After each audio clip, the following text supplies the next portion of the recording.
All right, let's dive right into East Asia, zeroing in on that key period from about 1200 to 1450. Now, if you want to understand this era, you have to start with one place, Song Dynasty China. It was the absolute powerhouse of the time, and we're going to unpack just how they built a society so advanced that it literally shaped the entire region. So that really brings us to the big question for today, right? How on earth did just one dynasty manage to define a whole era? What were the secret ingredients that made them so successful and gave them such incredible lasting influence? To figure that out, we're going to break this story down. First, we'll look at the Confucian blueprint they used to build such a stable society. Then, we'll see how their culture sent ripples out across East Asia. After that, we'll pop the hood and check out the economic engines that were just humming along. And finally, we'll pull it all together to see why the Song's legacy is still so important. Okay, first up, the Confucian blueprint. Look, you just can't understand the Song dynasty without getting a handle on the philosophy that organized their entire world. I mean, everything, from the emperor all the way down to the family. So, the operating system for the Song dynasty was something called Neo-Confucianism. Now, this wasn't just them dusting off some old books. It was a really smart remix. They took the classic Confucian ideas about social order and filial piety, that deep respect for your parents and elders, and they blended them with some spiritual concepts from Buddhism and Taoism. What you get is this super powerful system that not only organized society, but also gave the government its moral right to rule. So with that philosophical software running, how did you actually get a job in the government? Well, the answer was through the imperial bureaucracy, this huge army of officials. And the main door in was the civil service exam, which was ridiculously difficult and based almost entirely on knowing those Confucian texts inside and out. And this exam, it was a total game changer. I mean, think about it. For the first time on this kind of scale, your job in government depended on what you knew, not who you were born to. This meant the government was staffed by actual scholars. It gave people a way to climb the social ladder, and maybe most importantly, it made people loyal to the state that gave them that chance. It was a brilliant way to lock in their power. But, and this is a big but, this whole merit-based system for men existed right alongside a society that had incredibly strict roles for women. So while women were definitely respected as the heart of the family, their lives were seriously limited by law. They had trouble holding property, and society really frowned upon widows remarrying. And maybe nothing shows the limits placed on women of the elite class more than the practice of foot binding. This was an absolutely brutal custom, and it became a symbol of status. It was basically a sign that your family was so rich that your daughters didn't need to work. A really stark and frankly shocking contrast to the intellectual meritocracy that was open to men. Of course, when you have a culture that's this powerful and this organized, it's not going to stay in one place. The Song dynasty's influence created this huge ripple effect that washed over its neighbors and really changed the game for Korea, Japan, and Vietnam. Now, the main way China managed these relationships was through something called the tributary system. Basically, it was a deal. Neighboring countries would officially say, yep, China's the big boss in the region, and they'd send gifts to show it. In return, they got to trade, they got peace, and, this is key, they got to keep their own independence. But here's where it gets really interesting.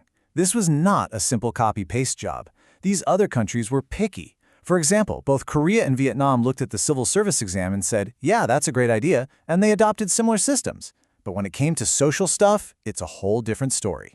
Women's roles in Korea actually became more restricted, while in Vietnam, women kept more of their freedom. And something like foot binding? Nope. Nobody else adopted it. It just goes to show they were consciously choosing what to take. So the key takeaway here is pretty simple. These nations were active players in this exchange. They weren't just passively soaking up Chinese culture. They took the parts that worked for them, that helped them with their own goals, and they left the rest. They were creating their own unique cultures in the process. And we can't forget, while Neo-Confucianism was the official state ideology, Buddhism was still a huge deal. It had been in China for centuries and was deeply, deeply rooted in everyday life. In fact, forms like Chan Buddhism, which you probably know as Zen, were incredibly popular, offering a completely different spiritual path that focused more on things like meditation. Okay, so we've got the philosophical blueprint and the cultural influence. But what was paying for all this? What was fueling the fire? Well, that brings us to the incredible engines of the Song dynasty's economy. And this wasn't just growth. It was a full-blown commercial revolution. We can really break this economic boom down into 4 key drivers. You had a massive wave of commercialization, a huge surge in iron production, an agricultural miracle, and a revolution in transportation. Let's take a look at each one. The whole economy was shifting.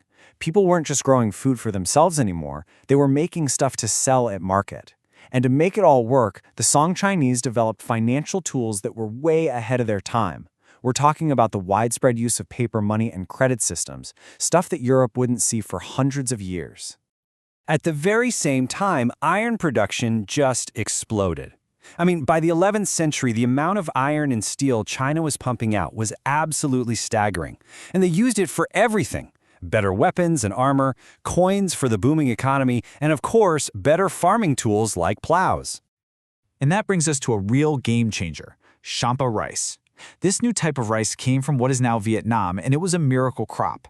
Not only could it survive droughts, but it allowed farmers to get 2, sometimes even 3 harvests a year instead of just 1. You can imagine what that did for the food supply. So, final piece of the puzzle.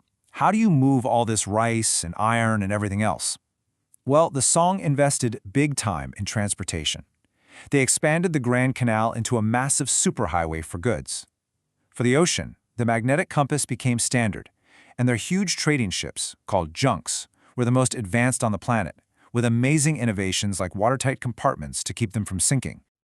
So, what do we have? A stable government, a powerful culture, and an absolutely booming economy.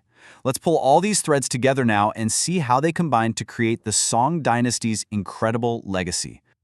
So as we've seen, you can really think about the Song dynasty's success as standing on 3 main pillars. First, that Confucian blueprint that gave them a stable, smart government.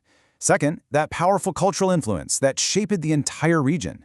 And third, that humming economic engine, driven by amazing new technology and commerce. And here's the real kicker. None of these things happened in a vacuum. They all fed into each other.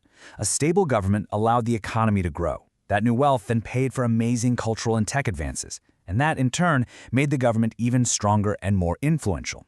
It was this powerful, self-reinforcing loop that just defined the whole era. And all that leaves us with one final question to chew on. When you look back at these 3 massive forces, their system of government, their culture, their economic revolution, which one do you think had the biggest, most lasting impact on the future of East Asia? It's a great question, and it really shows just how foundational this period was.